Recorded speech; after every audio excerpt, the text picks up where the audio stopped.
So, burnout is a big deal. It impacts thousands, if not millions, of people every year. And it can be difficult to come back from an experience like that when you just feel like you're just done and there's nothing more that you can do. You're just wiped out and exhausted. So, I've created another video with a few more tips to support you in getting through the burnout experience and also maybe prevent it from happening in the first place.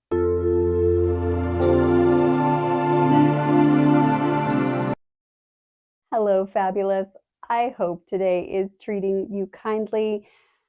Today, we're going to talk a little bit more about burnout. I have a few more suggestions or supports in order to get you through that experience if that's something you're going through now, or maybe help you kind of not experience burnout in the first place, which would be ideal.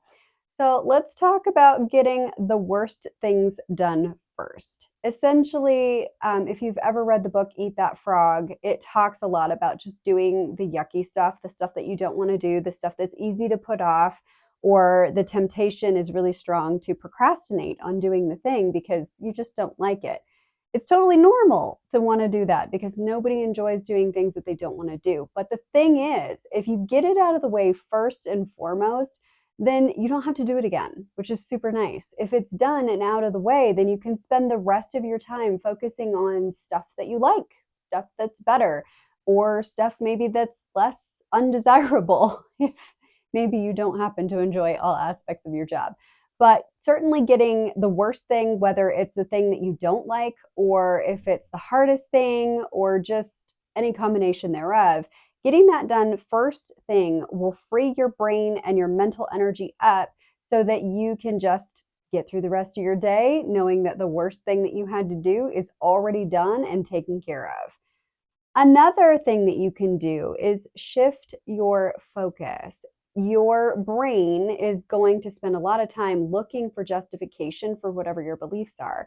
And if you believe that your job is crap, or that maybe this is not the best experience for you, or it's not aligned, or whatever you believe, your brain is going to seek out justification for that belief daily. So wherever your attention goes, that is where your energy will flow. If again, you're focused on stuff that's not great, whatever the issues are, whatever it is that's really got your attention is going to be what you're going to focus the most on. So if you take a moment to shift that focus to something else, maybe you create a daily win list where you review at the end of the day all of the things that you managed to get done right, or get done at all, or that went really well. Maybe you focus on the impact of your work, who is benefiting by you being in the position you're in, doing what you do. Sometimes making that little shift in perspective can really help you to refocus your energy on what's most important, which is the impact that you have in the world and why you're doing what you're doing. We all have to weigh every single day what the impact of our choices is, whether on a grand scale or a smaller scale. And so sometimes remembering why we got into the role we're in the first place can really help us to really change that perspective and give us what we need in order to continue doing all of the hard things that we have to do sometimes as part of our work. And sometimes a job just has to be a job. Sometimes maybe we're in a transitional state. Maybe we are, in a stepping stone type of position where we need to start somewhere, and here's where we are starting. So we're just kind of grin and bear it until we get to the next step. But that doesn't mean that you can't enjoy or appreciate where you're at on some level. Again, focusing on the bits of your job that are meaningful to you, or the end goal of the job, getting the experience or the skills, or whatever it is necessary in order to be able to move into the next role. You can certainly kind of anticipate what that could look like for you, gain some clarity on the direction you're heading. You can also focus on what your job allows you to do, whether that's travel or experience all kinds of fun leisure activities, you spend time with your family, whatever the thing is that your job allows you to do, even if you don't particularly enjoy the job in this moment, that is something else that you can focus on that can certainly help your mind kind of get through the things that maybe are not the best things.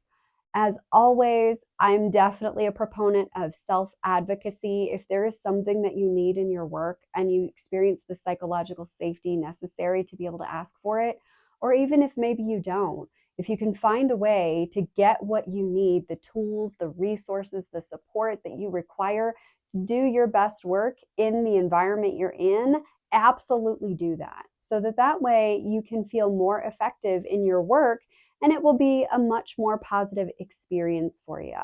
And sometimes, things just aren't a good fit. It's okay to be mindful of that, and it's okay to make a change. It's okay to be thoughtful about what it is that you really want to do, what will bring your heart the most happiness in your work, what's the most important aspects of your role, and go and create that or seek that out. There's absolutely nothing wrong with that. So I hope that these tips have helped. I know that it can be a real struggle sometimes getting through the experience of frustration and just really being done. Burnout is a legit thing.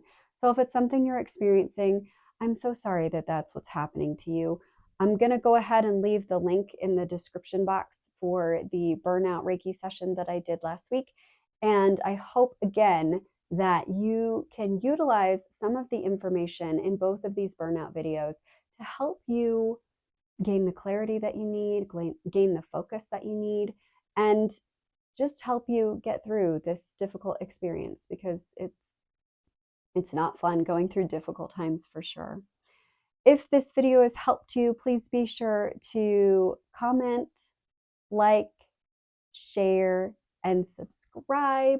That would be really, really, really helpful to me so that I know how best to support you. And if, again, their sharing is caring, it helps other people to know what's going on out there in the world. And if this video helps, then I definitely would appreciate if you would make sure that other folks in your universe that are experiencing similar things have the same access to the tools and resources that are helping you, because that's what it's all about, helping the people. So thank you with Glitter on It for hanging out with me today, and I hope you have a sparkly rest of your day.